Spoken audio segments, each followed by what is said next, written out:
So this point here is approximately halfway through the project that we've been doing, and the land that you see back towards Southwest Rocks Township, which is here in the background, we've now been working on for about 4 or 5 years.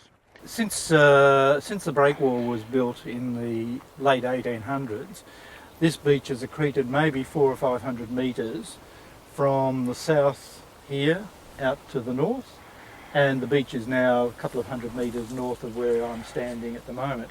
And as you can see, this is revegetated now, and part of the problem was when it was windblown sand, it was getting revegetated from plants which had come from the town, plants which had come from a small patch of forest in the back of these dunes, and plants which had come from north of the river. And what's happened, we've got a mix here of weeds mainly from town, so that's where the senna, the lantana, the ochna, the asparagus have all gradually colonised. And what we've found is the infestations are much more intense around the town here of those garden escape plants. And then coming from the north side, we got a lot of plants which were in the dunes because they sand mine north of here. So you got a lot of bitu bush, and that bitu bush has come through and it's colonised all the fore dunes where it was all quite open. So we've got a mix of native plants such as the tuckaroos, banksias, acacias, but they were very much a minor part of what was here. The weeds had become dominant, and so what we've tried to do in the last 4 or 5 years here is remove the weeds, and it's been very successful. So I'm looking around me now, and basically all I'm seeing are native plants. We got a few successions of weeds. Once we removed the bitu bush, we got a flush of asparagus and earharta, which is a grass, but that's all now pretty much been dominated by native plants. And we come through here once a year probably now and just do a tidy up.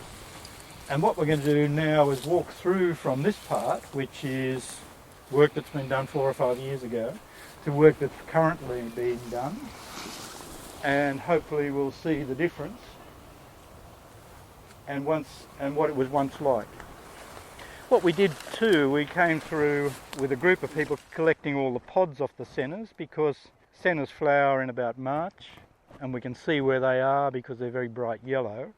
There's a seed bank here because when you consider this was up here with dense vegetation, quite dense canopy, so that was suppressing most growth of both native seeds and weed seeds. Now we've opened it up, we expect to get a flush of both natives and weeds. Removing the weed seeds from this seed bank here has been helpful because that will reduce the seed bank in the soil, but there will still be some from previous years that are going to come up. But the way we work is we come through very regularly. It's this constant follow-up that makes the difference. That if we can get in here with a group, once or twice a year, then once a year, then once every 2 years, and eventually it just becomes a relatively quick process just to walk through and just get any that are missed. And we're finding now that areas which we did 3 or 4 years ago virtually require no major follow-up.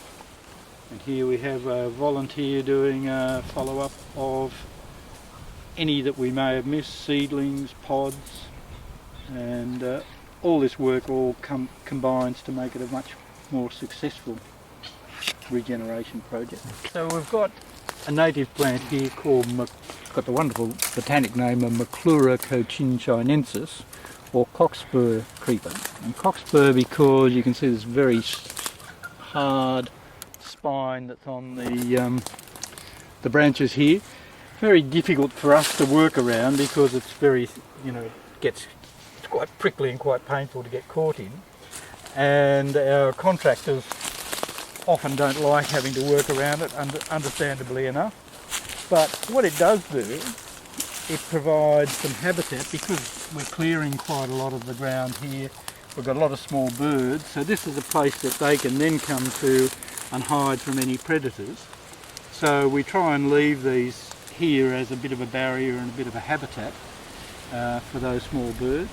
It also discourages people from pushing through. When we open these areas up, we've found that we've had a few problems with kids coming and chopping down trees, and Maclura is a bit like a barbed wire fence, and provided we can get the weeds out from underneath it, we're quite happy to have that forming a bit of a barrier. Part of our process was one of our volunteers who's been working with us now for more than 10 years, he came through and freed up the weeds, or got rid of the weeds from under these trees, and that then provides a good base for native plants to regenerate under here and spread out into the more open areas around. And we did that in the previous section closer to town, and that seemed to be very successful. So we're doing that here again, and what we're getting underneath is a lot of rainforest species like the tuckaroo, the electrion, acronychias, and quite a lot of rainforest plants, native rainforest plants, are coming up under these banks here. And because of the direction that this beach faces north, it does get quite a lot of nor'easters, but it doesn't get as much salt burn as, say, a south-facing or east-facing beach. So we'll expect this to regenerate pretty much as rainforest in a few years. And if we look to the areas we've previously done, back you can see the green canopy of tuckaroos there, and we're expecting they're going to move forward as we clear the weeds.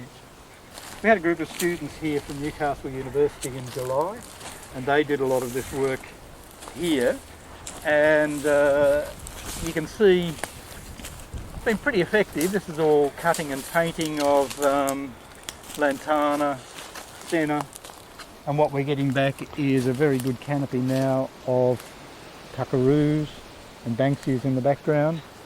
And underneath all this, while it looks pretty bare at the moment, you're getting the coastal acacia, dianella.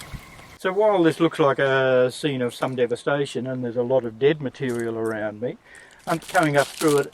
Initially we're going to have this Stephania japonica, the snake vine. We've got smilax coming through, and you can see these are the fruit on the smilax.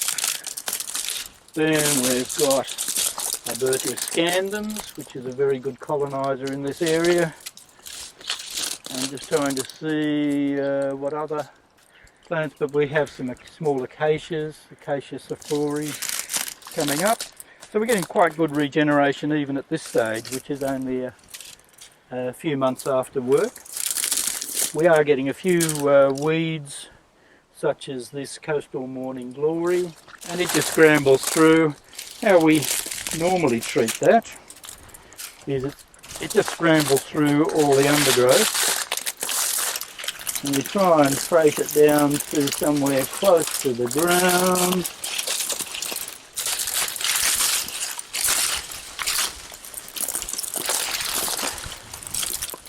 And if you get as far as you can go, and then give it a good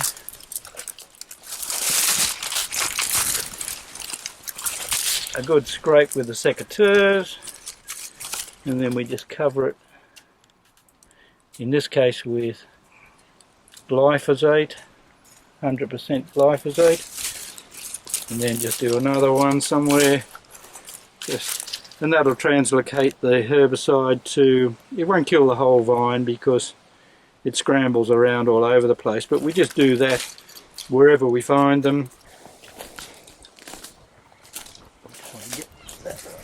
There's a small bitu bush that's come up underneath there, and here is an ochna. So this is one of the plants which is a garden escape.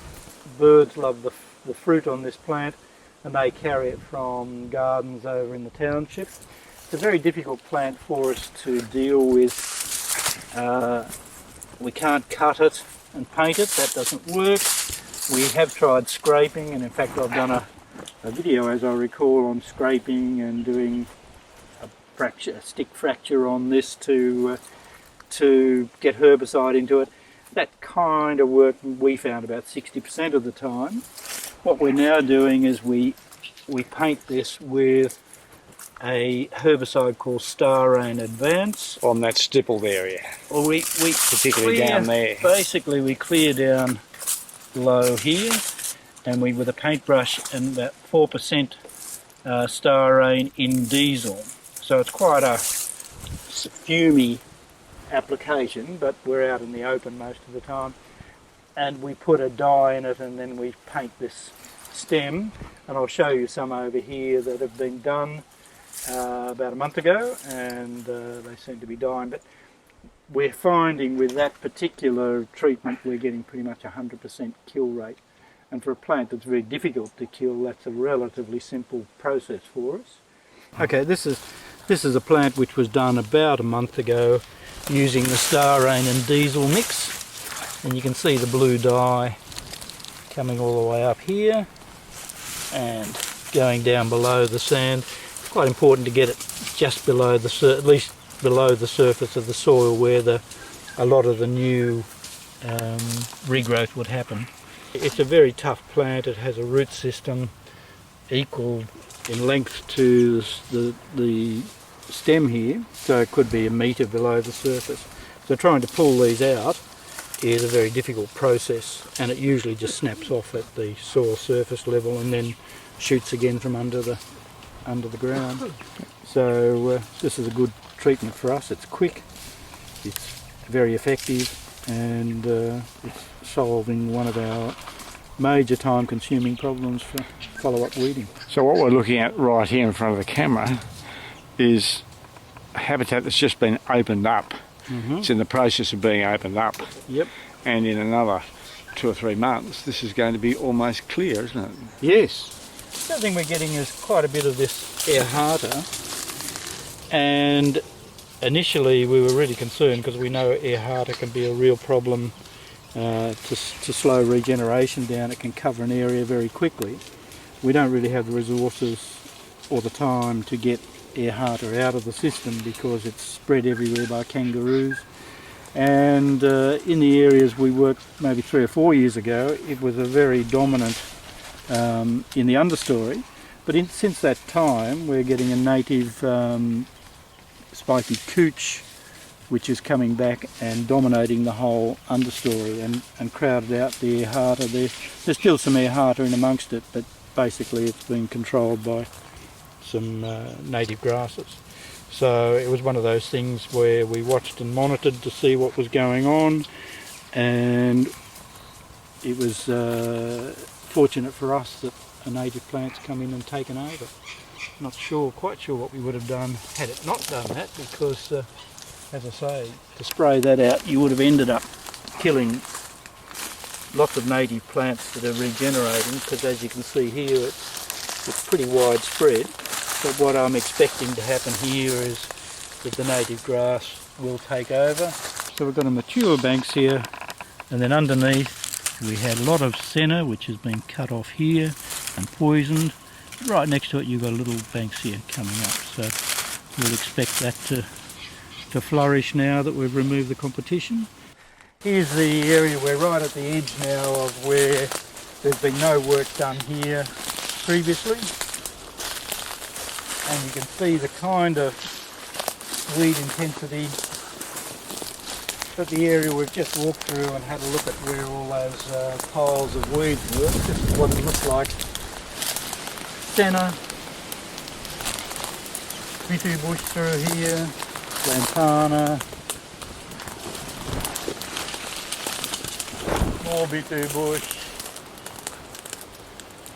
and we've just had a group walking through here trying to get as many pods as they can from the senna, because hopefully we'll get to this area in the next 12 months and get rid of the parent plants. And so here's some of the senna pods here. We haven't got many more weeks left that we could pick these, because they're about to burst open and drop. So we've got hundreds of kilograms of these seeds out of the system in the last 6 months, I guess, or 4 months. And I think I calculated there are several million potential plants which are no longer have the potential to grow in this area. They've all been composted and turned to a much better purpose. So what I'd like to do, if you could, is perhaps just down the ground here. Yep. This is a seed pod that's just about ready to burst open, and you can see it's just jam-packed with little nutrient-rich seeds. I have calculated how many seeds on average per pod. I think it was something like 40, and we do occasionally measure the number of seed pods we bring out and work out how many seeds we've removed, and it's, as I say, it's in the millions.